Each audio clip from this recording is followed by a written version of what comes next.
Good morning and welcome to PMC Sports. Today on PMC Sports, the NBA is back and we're going to get into a lot of the NBA news and discussion and everything that's going on. We're going to talk about the games that's coming on tonight. We're going to talk about my 5 favorite games of this week and the picks that I'm going to have for them. And I'm going to do a season review. Before we start, I would like to say that I gotta get my biases out the way. Not really biases, but I would like to let everybody know who my favorite team is, just to be very transparent. So as we go through this NBA season and I'll talk about teams, you guys don't wonder, why am I talking about a certain team more than everybody else? Well, yes, this is going to cover a lot of the NBA, all NBA teams, but a lot of the focus is going to be around my favorite team, which is the Los Angeles Lakers. And they play tonight, so I'm going to discuss their game and I'm going to discuss their season and a preview to what I expect to see from them this year. Stay tuned.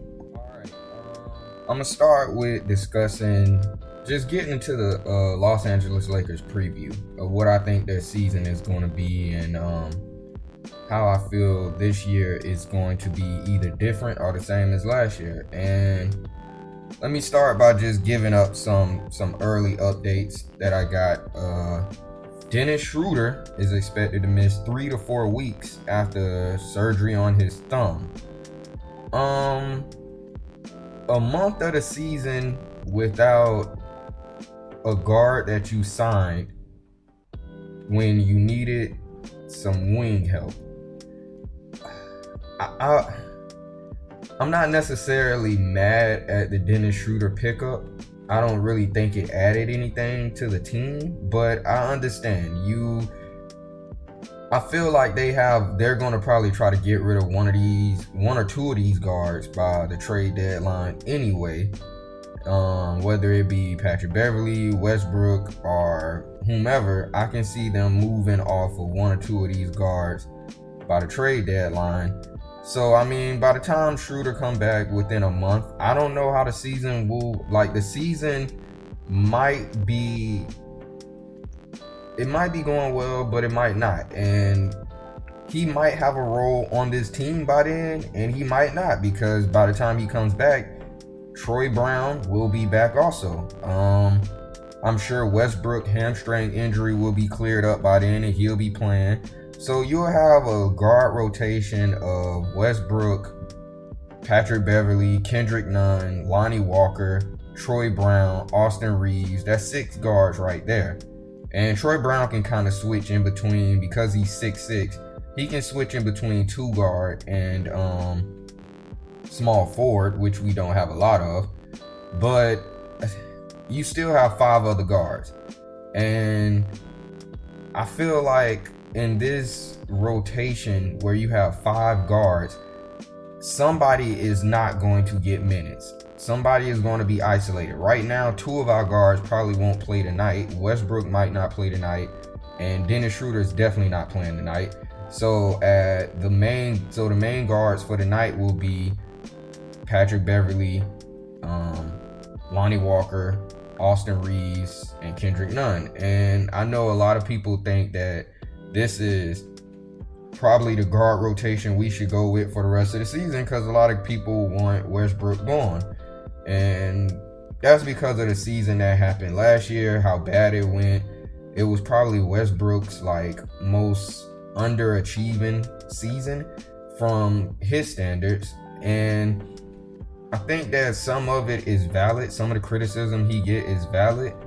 But I also think that he is used as a scapegoat the same way that Dennis Schroeder was used as a scapegoat the year before Westbrook came, which led us trading for Westbrook. Danny Green was used as a scapegoat, which led us trading Danny Green in a first-round pick for Dennis Schroeder, who then was used as a scapegoat. So I think that we use a lot of players as scapegoats, and I think Westbrook is one of the biggest and most polarizing scapegoats that we got right now because of his contract his stature as an NBA all-time great, and just how bad the season went, how bad it looked last year. And I don't necessarily expect more of that. Like, I don't think the season is going to go that bad. I see the Lakers as a playoff team this year. To get into what I think will happen with them, I think they will make the playoffs this year, but I don't think that there won't be any struggle in that process of making the playoffs. And the reason being is because whether Westbrook is on the court or not, the season is going to depend on the health of LeBron James and Anthony Davis. And in preseason, Anthony Davis had back tightness. It could be nothing. It could be something. We don't know. We'll find out. But LeBron James is also 38 years old. So you're going to be relying on somebody in Anthony Davis who's been injured the last 2 seasons and hasn't played 50 or more than 50% of the games the last 2 seasons. And you're dealing with a 38-year-old LeBron who I expect to miss games. So now you got to look at the supporting cast and what's around these 2 guys. And I'm not as confident in the supporting cast that's around them. Like, I think if LeBron and AD could play enough games, the Lakers will make the playoffs. If they can't play enough games, it doesn't matter who they trade Westbrook for. It doesn't matter what they get for Westbrook. The season is a wash. They're not going to the playoffs if they can't get anything from anybody outside of those 2, and I don't see it happening with this roster. I like our center position way more than I did last year. Like, we didn't have any centers really last year, and this year I actually like this. I think the centers this year will be more effective. I think Thomas Bryant to me, he should come off the bench. I think he will bring in some energy. Hopefully he can give a good 18 minutes a night, a strong 18 minutes a night, a hustle, defense, maybe making some nice putbacks or things of that nature. It would be really helpful if he could get his shot back and he can hit some threes this year, spread the floor. That would really be helpful. He did some of that in Washington before his injury. So I hope he could do that again this year. I hope he could get back to that. Damian Jones at the center position, I think he brings in a JaVale McGee factor with maybe a little bit more offensive ability, because with Damian Jones last year for the Sacramento Kings, you seen he was kind of extending his range. He was kind of sitting out at the 3-point line and he was hitting a couple. I don't think that's going to be his game with the Lakers, but if he can be an extra shot blocker, somewhat of a rim, like rolling to the rim, making plays like that, getting dump balls from LeBron or one of the guards and making buckets like that, I think that will help. I think that he will have to be effective, and I think he should start next to AD. We can't start AD at the center position. We have to start Damian Jones, I think, at the center position to help AD out. At that point, I think he will have to be the one that starts at the center position and play kind of the same role JaVale McGee played in 2020, the year the Lakers won the bubble championship. I think he would have to be the center for us. He would have to bang with the bigs. And Damian Jones isn't the biggest center, but he is athletic. He has potential to be a shot blocker. And if you got him and Anthony Davis as your shot blockers, that will help out the guards and LeBron James when it comes to their defense. And that's what the Lakers are going to have to be. A defensive team. They're going to have to hold teams. They can't shoot the ball. We know that. They are going to have to make games low scoring and rely on LeBron and AD to take them home in the fourth quarter of a lot of games this year in order to win. If they go into this season thinking, hey, we're going to just become a 3-point shooting team with what we have now, I don't think it's going to work. I think the best bet for them is to be a defensive team that gets out in the open court and run and get transition baskets. They have athletes. They have a lot of athletes. my starting lineup for this year would be Damian Jones at the center, Anthony Davis at power forward, LeBron James at small forward, Lonnie Walker at shooting guard, and Kendrick Nunn at the point. And the reason why I put Kendrick Nunn at the point is because this gives us the ability to defend and score. Now, this is when Westbrook come back and he's running with the second unit. I would let Westbrook run with the second unit, and that will be your kind of your spark plug off the bench. But for the starting unit, that's what I would go with. You have Kendrick Nunn, who can handle the ball and score. You have Lonnie Walker, who can handle the ball and score. LeBron, AD. You have 4 guys who can get the ball and go and get their own bucket, which is an advantage when you're playing a lot of teams, because a lot of teams you're going to play don't have 4 really good defenders that's going to guard, each player that is a ball handler and a shot creator. You don't have a lot of teams that have that. LeBron is a shot creator. Your best defender is probably going to be on LeBron. Let's say your best defender is on LeBron. Your second best defender might be on AD, or vice versa. But then you still got to worry about Lonnie Walker, who's athletic, who can handle the ball, who can attack the basket. And then you got to worry about Kendrick Nunn, who can handle the ball, who's athletic, who can attack the basket. So I think their best bet will be having that starting lineup of people. All 5 of those guys are athletic. So on the defensive end, LeBron, Lonnie Walker, and Kendrick Nunn, they can press their man. They can press them from the 3-point line, run them off the 3-point line, run other teams off the 3-point line, and run them into your shot blockers, AD, Damian Jones. That's what you're going to have to do in order to create the most opportunity for your team to win. Like, that's the best game plan for the Lakers this season, and you can't really hide that. That is your strength. Defense, fast break offense, and 4 to 5 guys that can attack the basket in your starting lineup. That's going to cause a little bit of trouble for teams. So I think that is what I see for the starting lineup. That would be my starting lineup. Off the bench, I like, when everybody's healthy, I like Westbrook to come in off the bench as the 6th man. Hopefully he embraces that role and he feels like it's a challenge of, hey, maybe I can win 6th man of the year and be the only player to win 6th man of the year and NBA MVP. Hopefully he embraces that. Maybe that motivates him to play a lot better this year. Also, with him wanting to play longer after this season, I think he would have to play better this year and embrace the role that is put in front of him, which will be the 6-man role. And I think he can thrive in that role, playing with the younger guys off the bench. And the younger guys that I would bring in with him off the bench would be Austin Reeves. That would be the next guy out there. Westbrook, Juan Toscano-Anderson, Wenyen Gabriel, and Thomas Bryant. That is a more traditional lineup to me of your point, your shooting guard, your small forward, your power forward, your center. All these guys they're all gonna run up and down the court. Also, Thomas Bryant, he can move up and down the court. He don't move like he used to, but I still think he has the energy and the ability to run up and down the court. Gabriel, I think he's a really good athlete. He's young. He's gotten a lot stronger this all season. His defense looks a little bit better. Also, I think he will be a nice backup behind AD to spare AD.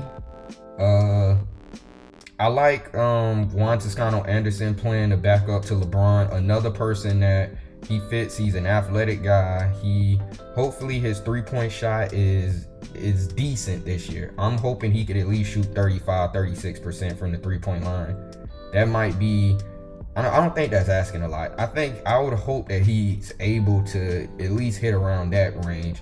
Same with Austin Reeves, 35%. I would hope Austin Reeves can hit 35-36%. But Austin Reeves he's a smart player. He plays hard. He makes the right passes. I don't think he's a starting 2 guard, especially if we're talking about him or Lonnie Walker. I think Lonnie Walker is way more fit to start than Austin Reeves. And it's a lot of people that necessarily wasn't in agreement with that before the preseason. And I guess when people seen Lonnie Walker, in the preseason, a lot of Laker fans, then I guess they was like, oh yeah, we think Lonnie Walker should start. But I kind of been on the, because I watched Lonnie Walker when he was in college a little bit, because I think Lonnie Walker was in the ACC at Miami, and I'm a FSU fan, so I watched Lonnie Walker a little bit in college, and I watched him a little bit when he went to the San Antonio Spurs, and he's a guy that I would start over Austin Reeves. I think Austin Reeves would fit better coming off the bench with a Westbrook, because now you have somebody else that he can play with or without the ball. So it won't just all be on Westbrook, even in the second unit. And then you have your reserves, guys that will probably get a little bit of minutes, maybe not as much. And to me, that would be your Troy Browns when he come back. That would be Patrick Beverley, and that would be Dennis Schroeder. Those three guys probably won't get as much playing time as everybody else, but I think that maybe they can fill in certain spots.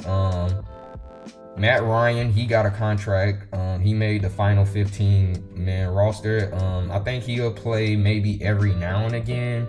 Nights that LeBron doesn't play, I think he might get a go. Maybe if he's hitting shots. I hope he can shoot it. He should be able to shoot 40%. Hopefully he can shoot 40% from the three. That's going to be his only way of seeing the court this year, is if he can hit his shots. If he can't, I don't expect him to be around that long. But hopefully he can shoot. They need shooters. And he's somebody that shot 40%, I think, in the G League last year. So hopefully he can come into the Lakers roster and provide a similar skill set of hitting his shots, and that will get him some playing time them nights that LeBron isn't in, or certain games where players are injured or whatever. He'll get some run. Next I want to talk about what I expect to see from the Lakers tonight. I'm going to talk about both games tonight that I'm interested in. I think tonight's games are going to be pretty interesting. Let me start with the injury report right now. I'm going to start with the biggest injury report, which happens to be the Lakers injury report. LeBron James, foot, game time decision. I expect him to play. Dennis Schroeder, thumb. I told you he's done. He's going to be out until at least November the 9th is what they expect. Anthony Davis, back, game time decision. I think he'll play too. Thomas Bryant, he has a thumb, so he's going to miss tonight's game. He's expected to be out to October the 20th, which is in the next 2 days. I guess he'll be back for maybe the next game, but he's out tonight. So that one there, to me, that kind of hurts, but I think William Gabriel can fill in that position for them tonight. Troy Brown is out again with a back. He'll be out until the 26th of October. And Russell Westbrook, hamstring, game time decision. And that's going to be a big one. Is he going to play or isn't he? I'm not sure. I'm going to make a prediction and say he don't play. And it might work in his benefit if he does not play and the team look the same tonight. It might work in his benefit to say, hey, look, I'm not the biggest problem with the Lakers. There's other problems. It ain't just me. But he's a game time decision with a hamstring injury. I hope he gets back healthy. I'm not in support of players being hurt. I don't care how they look on the court. I don't support players being injured. For the Golden State Warriors, who the Lakers will be playing tonight, Patrick Baldwin, thumb, game time decision. Andre Iguodala, they say rest. So he's expected to be out to the 21st. So I guess he'll be out until their next game. And Moses Moody, he got a calf injury and he'll be a game time decision. None of those guys necessarily are that effective to the outcome of this game. Moses Moody, he's expected to have a big jump this year from last year, his rookie season, him and Kuminga. So I think they would like for him to be healthy to fill in that Gary Payton III role as another guard for them. So I think they want him to be more of not necessarily a scorer off the bench for them, but somebody that can come in and just fill in that Gary Payton III role of playing defense and maybe being a better shooter than Gary Payton III. The Warriors did go and sign DiVincenzo this offseason. So even if Moses Moody is out tonight, I think they could rely on DiVincenzo, and they could rely on Poole, obviously, to be their backup guards to Steph and Clay. So I think they'll be fine even without Moses Moody for tonight. Boston Celtics, they are playing the Philadelphia 76ers tonight, and their injury report is Robert Williams. He had a knee injury, and he had surgery on it, so he's expected to be out until November the 18th. And Danilo Gallinari, he had a knee injury also, and he's going to miss pretty much most of the season. He's expected to be out until April the 15th. So those are kind of big losses for the Celtics. Not so much Gallinari, but Robert Williams being out and having to play the Sixers, you got to go against Joel Embiid. That's going to be big for them. I think they just put Al Horford on Embiid, but that shot blocking threat of Robert Williams being gone is going to make it a little bit more difficult to be as defensively stout as they was last year with him on the court. And not only that, with all the drama that's going on with Ime Udoka, him being suspended from the team for this year, I think all of that is going to play a factor. And in my prediction for the Celtics, I got them falling off a little bit this year. Not because I'm a Laker fan, but because it's just a lot going on with them right now. I think the injury to Robert Williams hurt them defensively, and I think them losing Ime Udoka will probably hurt them. Now, I don't know too much about their new head coach. Maybe he can fill in and kind of bring the same type of defensive intensity and all of those things that Udoka brought to them, but it's to be determined. And for that reason, I think that they're going to take a step back, and I have them probably losing this game tonight to the Sixers. I think Embiid is going to come out and have a good game. I think Maxey is going to have a good game. The one thing that I do think, though, is that it's still going to be close. I don't think that the effect of Udoka is going to hurt the Celtics tonight as much as it is for the rest of the season. I think this game is going to be close. I think Marcus Smart is going to do what he can against Maxey. I think Jaylen Brown and Jason Tatum are going to do what they can against James Harden. But I think Embiid is going to be the one that push the Sixers over the top tonight. I got that being 114 to 108. Sixers win 114 to 108. That's my prediction. For the Lakers game tonight, I'm assuming everybody is healthy that's supposed to be healthy. LeBron, AD, I'm assuming they're healthy along with the rest of the guys. I'm assuming Westbrook misses tonight with that hamstring injury. Hamstring injuries, you don't necessarily want to rush back to that one, especially, maybe you want to come back for the first game of the season, I would guess, but I don't think that they're going to rush Russell Westbrook back for that. And I don't think that they don't mind seeing what they have without him. I think they would like to say, hey, what do our guard rotation look like without him? And does it look better? Does it look the same? Or does it look worse? I think they can answer that question a little bit tonight. And maybe the next game, if he was to miss the next game, he is day to day, but he's a game time decision. So we'll see. But I think I'm going to just predict he misses tonight game, along with Thomas Bryant and Troy Brown also will be out, and Dennis Schroeder. So tonight you'll be looking at a guard rotation of Kendrick Nunn, Beverly, probably at your points, and Reeves and Lonnie Walker at your two guards. For this game, it's one of those games where I think that both teams are going to put up a really good effort.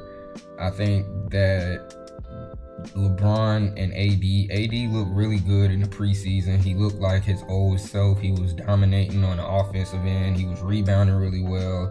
He's still really good defensively. I think he'll be really good defensively this game for the Lakers.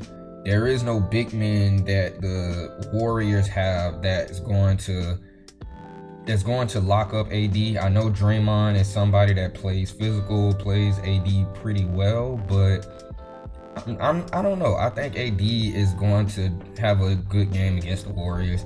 LeBron is going to have a good game against the Warriors. I don't think they have somebody either for him. I don't think they have somebody for both AD and LeBron, which will help the Lakers in this game tonight keep it close, because if those two guys are going, again, your team has a chance. All the other guys have to do around them is be decent, be good enough. And Lonnie Walker and Kendrick Nunn, to me, that would be my starting lineup. But I don't think that's what Darvin Ham is going to go with. I think he's going to go with Patrick Beverly, probably Lonnie Walker, LeBron James, AD, and Thomas Bryant. I mean, not Thomas Bryant, I'm sorry, Damian Jones. I think that's what he's going to go with tonight. And if he don't go with Damian Jones tonight, then I can see him. He did a 3-guard rotation in the preseason that I think he could go. He might put 3 guards in to start this season, and I don't like that. I don't really want him to do that. If he don't start Damian Jones, then bring in Juan Toscano Anderson. Let him start, or let William Gabriel start or somebody like that. Do not start 3 guards. Don't put Patrick Beverly out there with Kendrick Nunn and Lonnie Walker. Please don't do that. Give us either Kendrick Nunn or Patrick Beverly. I prefer Kendrick Nunn starting, but if you're gonna start Patrick Beverly, do not start Kendrick Nunn also with Lonnie Walker. I would prefer to just stick with a traditional lineup. Stick with the lineup that you want to run with for most of the season. 2 guards, a small forward, a power forward in the center. A traditional lineup is what the Lakers, the reasons I gave, what they would need in order to be their most effective selves on the defensive end. And with Damian Jones and AD starting, I think it would force the Warriors to take outside shots. Now, with the Warriors, they're a really good shooting team, but if you can get up in them and run them off the 3-point line as much as you can, it helps. It helps having 2 shot blockers behind you with AD and Damian Jones. You got to keep the score low, and I feel like if they start 3 guards, it's not going to be a low-scoring game, and that's not going to play into the Lakers' hands. They're not going to shoot as good as the Warriors, and that's really my prediction. I think that the Lakers will be in the game, but I do think that their lack of shooting, and I haven't seen nothing in the preseason that say that their strategy is going to be let's keep the games low. Like, the Lakers didn't really try to keep the games low in preseason. So I don't think they're going to do that to start the season. I think they're going to start probably with 3 guards, unfortunately. And I think the Warriors are going to shoot the ball pretty well on those guards. And the only reason we might not see 3 guards, I will say this, the only reason we might not see 3 guards is if Westbrook is out. Because if Westbrook is out, Schroeder is out, now you have a standard 4-guard rotation. 2 guards and 2 point guards. So you have a standard guard rotation. So now you can play a traditional lineup of a point guard, shooting guard, small forward, power forward, center. I would hope that's the lineup. If that is the lineup, then I think the Lakers will have a better shot at containing as much as they can, which, let me make that clear, as much as they can, containing the shooting of Golden State. But if you have 3 guards out there trying to guard these guys, I think that's going to be more difficult, because what you can do, which is funneling them to the basket and to your shot blockers, you're not going to do with 3 guards. You got 1 shot blocker in AD.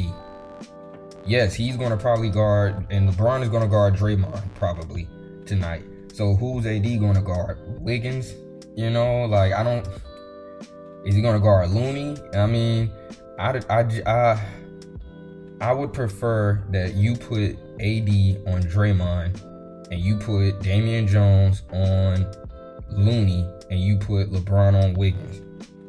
Because then you have 2 guys in AD and Damian Jones that can roam a little bit more. Like, AD can roam off of Draymond all night and be a shot blocker.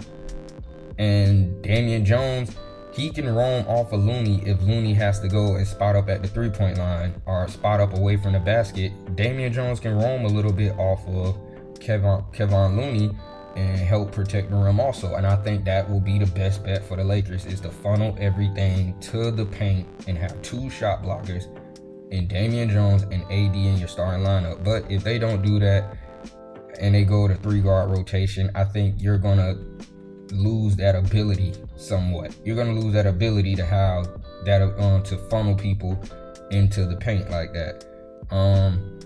I think the Warriors get the win tonight. I think that score would be 110 to 104, and I think they win by 6. Again, I hope I'm wrong. I hope the Lakers win tonight, but that will be my prediction for tonight's games. Now, something that I will probably do every week, will do my top 5 picks of the week. And my top 5 picks of the week will be the 5 games that I will be watching, and my picks for each of those games for the whole week. Like, I'm not going to do a day-to-day, the NBA play a bunch of games on pretty much every day of the week. So I'm going to pick my 5 favorite games on the schedule for each week. And I talked about 2 of them already with the games that's coming on tonight. And then we have tomorrow, a game that I'm really interested in seeing is the Brooklyn Nets and the New Orleans Pelicans. And that comes on at 7:30 p.m. I'm interested in seeing Zion and New Orleans and seeing how good they are. I think that they are going to be I think they're going to be what the Grizzlies were last year. If they're healthy, CJ McCollum, Brandon Ingram, Zion, if they're healthy with Valanciunas and that whole squad, Herb Jones, I think they're going to be a really difficult team to beat. I think they have the scoring. I think they have the youth. I think they have the athleticism. With Zion coming back healthy, it's going to be really hard to beat New Orleans, more than I think people are going to realize. I think that their bench is pretty decent. I like Devontae Graham off the bench for them. I like Jackson Hayes coming off the bench for them. I like Larry Nance. He's pretty good coming off the bench for them. I think they have enough off the bench to make games interesting. I think they have an 8-9 man rotation, and I think that they're going to be a really difficult team this year. Like I said, I think that they're going to probably be a top 5 team in the West, as long as they stay healthy. And I'm interested in seeing what Brooklyn looks like with Ben Simmons healthy, Kevin Durant, and Kyrie Irving.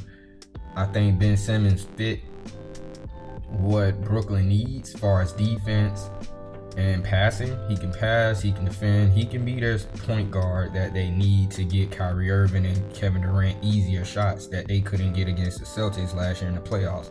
I think Ben Simmons at point helps free them up from being the primary and only ball handlers. I think he also helps them on the defensive end guarding tougher matchups like Jason Tatum and guys like that in the East that they're going to have to deal with. So I want to see what those 2 teams look like playing against each other. The next game would be the 4th. This is the 4th game, my 4th pick, the Lakers and the Clippers. I'm interested in seeing what the Lakers and the Clippers look like Thursday. I hate the Clippers. I'm gonna be honest with you, I hate the Clippers. I want to see what the Lakers do against them. I think the Clippers have one of the best.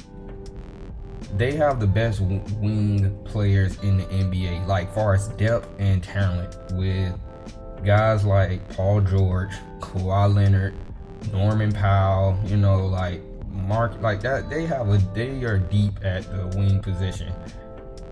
And I think that that's where they're gonna work and play to their advantages. That we have really good wings, and we're gonna play probably 3 wings at a time, 3-4 wings at a time. I can see Norman Powell, Paul George, maybe Marcus Morris, Kawhi Leonard in a 4-man small guard rotation late in games with probably Reggie Jackson at the point. I can see that. It's not like a lot of dominating centers in the West other than Nurkic, DeAndre Ayton, those are the really main two dominating centers in the West. I can see them playing a lot of teams small. Like if they play Golden State, I can see them playing that 5-man rotation against Golden State and saying, hey, we have the firepower with these guys, and can y'all match up offensively and defensively with us? Because the Clippers got defense and offense with Kawhi Leonard and Paul George and Marcus Morris, so I think that's going to be a good test for the Lakers also, because we lack wings. So I think in a chess match against them, we are at a disadvantage because we lack the wing depth and size that they have and the versatility. And it's just going to be interesting seeing if the Clippers ever can not be the Clippers, which is a losing franchise or underachieving franchise. They underachieve all the time. They've underachieved since Kawhi Leonard and Paul George been there. And I like Kawhi, but they've underachieved with them guys. So I think that's going to be something. That's going to be a game I'm going to watch and be interested in. If Westbrook comes back, it will be interesting also to see him if he's in the 6-man rotation spot, to see how he adapts and plays in that position against a quality opponent, and how the Lakers look against another quality opponent. I think that'll be an interesting matchup. And for my final pick of the week, it will be Denver Nuggets and Golden State. The one thing I think that I'm really happy about is that a lot of these guys are coming back from their injuries, and Jamal Murray was a guy that I really liked. I seen him go against the Lakers, and I seen him play against Donovan Mitchell in the bubble, the playoffs, and he looked really good, and I think he's a really good player. He reminds me a little bit of this era's Brandon Roy. If you know who Brandon Roy is, and you ever watch him play, Jamal Murray got some Brandon Roy in him. He's a really good scorer. He's somebody that is going to take a lot of pressure off Nurkic from having to score. I think Nurkic is going to, his scoring numbers might go down this year, but that's not necessarily a bad thing if Michael Porter Jr. and Jamal Murray, if they come back, they're coming back, but if they're healthy for the whole season and they're back to playing up to their standards or their talent level, I think the Denver Nuggets is a top 3 team in the West this year. I think they will be right up there with Golden State, the Clippers, and I think they will be up there in the top 3. I think they are a deep team also. They got KCP from the Wizards, who's going to help them also on that side, on the defensive. on the defensive side of the ball, as far as defending the wings in the West that they're going to have to defend, like Paul George, Kawhi Leonard. He's going to be effective for them. He's going to be required to defend those guys, and he's going to have to do a good job. I like how Denver is looking, and I think that the matchup between them and Golden State might be a playoff matchup, and I just want to see how those two teams look against each other. I want to see Jamal Murray come back. I want to see him healthy, and I want to see how those two teams look against each other. I think that's going to be a really good matchup this week also. What I'm expecting this year from the NBA. I'm expecting a lot more parity. I wanted to do my season review for like what I expect this year, and I expect a lot more parity in the NBA. It's really good that a lot of players are getting back healthy. I think last year a lot of players being hurt it hurt the NBA a lot. Not seeing a lot of players play hurt the NBA a lot. It affected the ratings, and I think the ratings look better this year because there will be a lot more parity. There will be a lot more young teams with potential. My favorite young team this year, I'm gonna go on a limb and say it, Detroit Pistons. When they took Jaden Ivey and Jalen Duren in the draft, I was like, man, now they got Sadiq Bey, Cade Cunningham, Jalen Ivey, Jalen Duren. Like, they have a future 5-man rotation. They just traded for Bogdanovic, a veteran. That's the young team that will be kind of dangerous at points. Now, it's to be determined because they are a young team. They still all learning how to play, but I think they have a lot of potential. I want to see what they look like this year. I want to see if they can at least make the play-in tournament. I want to see what the Sixers do this year also. And the reason being is because I think the Sixers is a team that is pretty much like they went all in this offseason. They got PJ Tucker. James Harden is claiming to be in better shape, and you got to see if he's not as good as he used to be. If he like fell off, or was he just out of shape? And I don't know. We will see. We will see what James Harden is this year. Like, we will see. I think his role will change. I think he will change his role on purpose also. I think he will go from saying, hey, I'm a 30-point per game scorer to maybe I'm a 22-point per game scorer and a 10-assist guy. Maybe I'm the point guard for this team, and Tyrese Maxey, maybe he's now the new scorer. Maybe he will average more points than James Harden. James Harden might not be in the 20s this year. I'm not saying that for a guarantee, but it's a possibility with Joel Embiid and Tyrese Maxey. Those two guys, I think, will be the leading scorer for the Sixers, and I think that James Harden will just play the point guard role, and I think that might help him look better. But you will see a drop-off probably from James Harden in scoring from his career averages, but I think he will probably play his role with the team better than he played with the Brooklyn Nets, and better than he looked last year. I'm not saying he's going to be old James Harden, but I think he'll try to fit into his new role of the lead point guard for the team. With the Brooklyn Nets, I think this is their last chance at doing something. I think if it don't work this year, I don't want to say Kyrie Irving is leaving because he liked Brooklyn, but Brooklyn might not pay him, so he might leave. And I think this is their last chance at doing something. I think the pressure is on them. I think the pressure is on the Clippers. The Clippers at some point and Brooklyn at some point y'all gotta be what y'all thought y'all was gonna be when y'all put these teams together. Y'all gotta show something, at least. You gotta show something. And neither team has showed anything. They've done really nothing.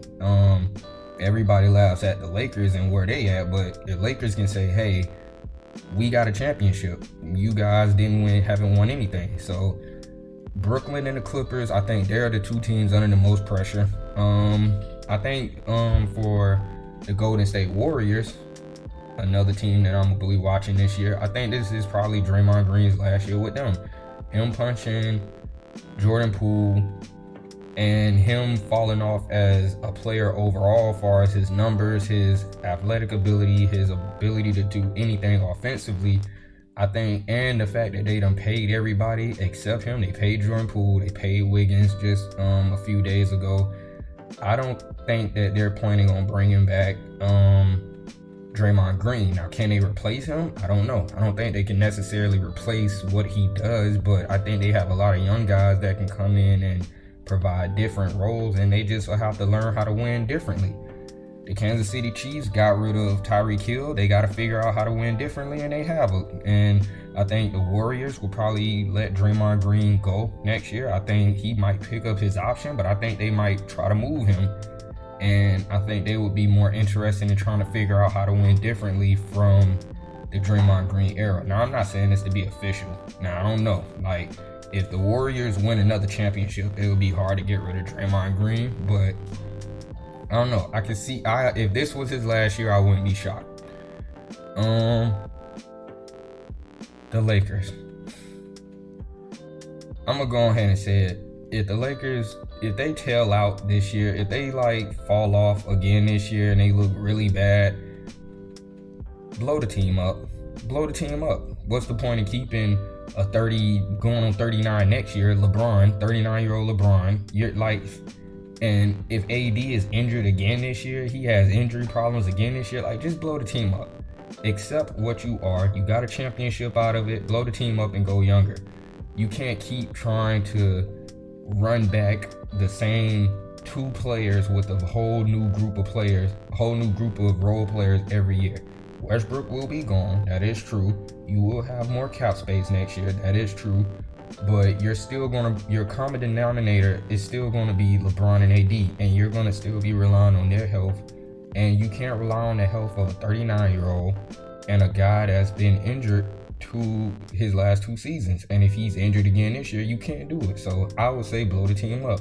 Go get some young players. Go get some draft picks. Blow the team up. If they fall off the map this year, blow the team up.